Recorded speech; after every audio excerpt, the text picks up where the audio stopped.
प्रणाम बच्चों। आज की कक्षा में आप सभी का स्वागत है। बच्चों, जब हम दिन में बात करते हैं तो हम बात करते करते कभी रुकते हैं, कभी ज्यादा रुकते हैं।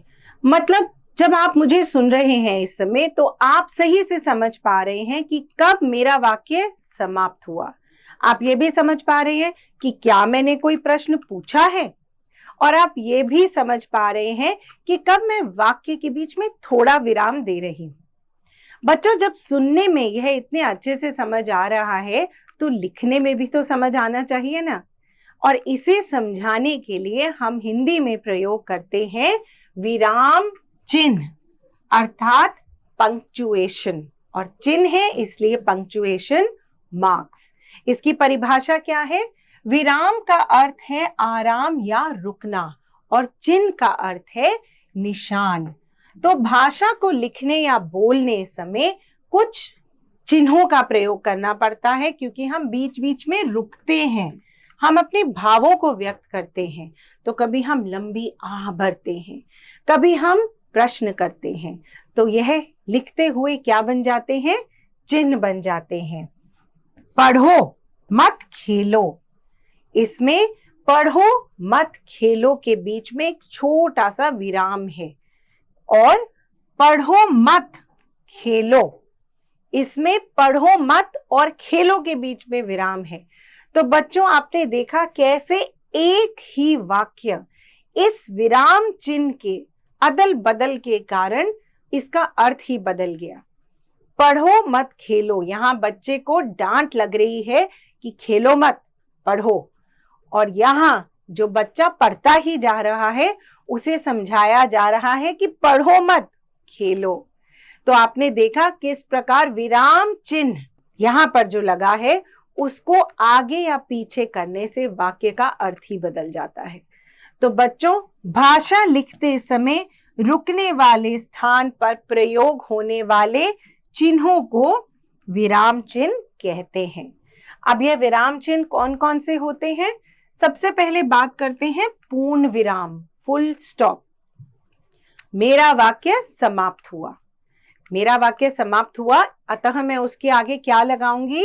मैं लगाऊंगी पूर्ण विराम, जिसे अंग्रेजी में फुल स्टॉप की तरह लगाया जाता है। यह बताता है कि बात समाप्त हो चुकी है। अल्प विराम अर्थात कॉमा, कॉमा कब लगाया जाता है? मैंने कुछ कहा लेकिन मुझे और कुछ कहना है, तो इस वाक्य में मैं बीच में थोड़ा सा रुकी, जहां मैं रुकी वहां मैंने क्या लगाया? अल्प विराम अर्थात कॉमा। अर्ध विराम सेमी कोलन, ऊपर बिंदी और नीचे कॉमा का चिन्ह। जब वाक्य में अल्प विराम से थोड़ा अधिक रुकना हो तब हम लगाते हैं अर्ध विराम।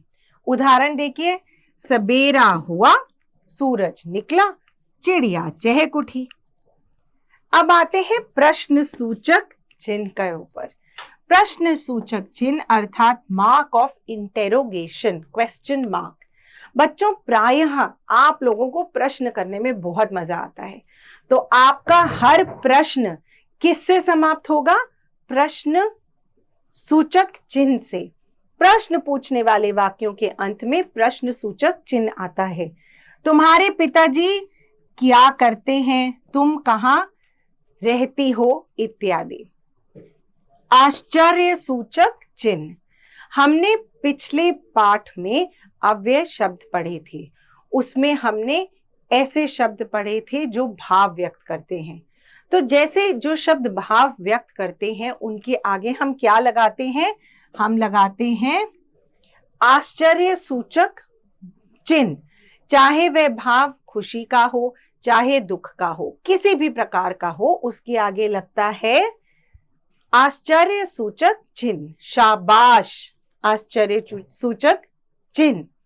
हाय, फिर से आश्चर्य सूचक चिन्ह। शाबाश, तुम पास हो गए।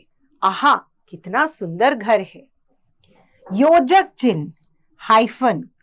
जब दो शब्दों को जोड़ते हैं, जब एक जोड़े वाले शब्द होते हैं, जैसे दिन रात, माता पिता, अंदर बाहर, सुबह शाम, तो इनके बीच में एक छोटा सा चिन्ह लगाया जाता है। इसे योजक चिन्ह या हाइफन कहते हैं। निर्देशक चिन्ह, इसे डैश कहते हैं।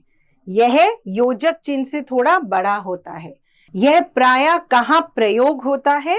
निर्देशक चिन्ह का प्रयोग वाक्य के बीच में बात को स्पष्ट करने के लिए किया जाता है। अर्जुन, युद्ध के लिए तैयार हो जाओ। तो हमने अर्जुन को बात स्पष्ट कर दी है कि तुम विश्राम नहीं कर सकते, खड़े हो जाओ। आगे बात करते हैं कोष्टक, ब्रैकेट। हम प्रायः गणित में इसका बहुत प्रयोग करते हैं। कोष्टक का प्रयोग किसी शब्द के अर्थ को स्पष्ट करने के लिए किया जाता है। तो हिंदी में कहाँ प्रयोग होता है? हिंदी में प्रयोग होता है जब हम किसी शब्द का अर्थ बता रहे हैं। राजा ने चोर को मृत्यु दंड अर्थात मौत की सजा दी।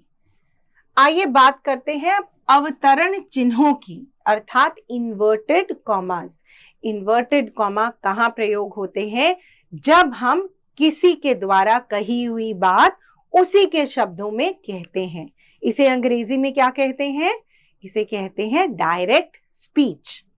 जब किसी की बात को उसी के शब्दों में लिखना होता है तो अवतरण चिन्ह का प्रयोग किया जाता है। जवाहरलाल नेहरू ने कहा, अवतरण चिन्ह आराम हराम है। तो बच्चों, आज की कक्षा में हमने खूब ढेर सारे विराम चिन्हों के बारे में पढ़ा है, इनके प्रयोग के बारे में पढ़ा है। क्या आपको सब याद है? कैसे पता चलेगा? पीछे अभ्यास के प्रश्न करके। तो चलिए, अब आपकी बारी है। धन्यवाद।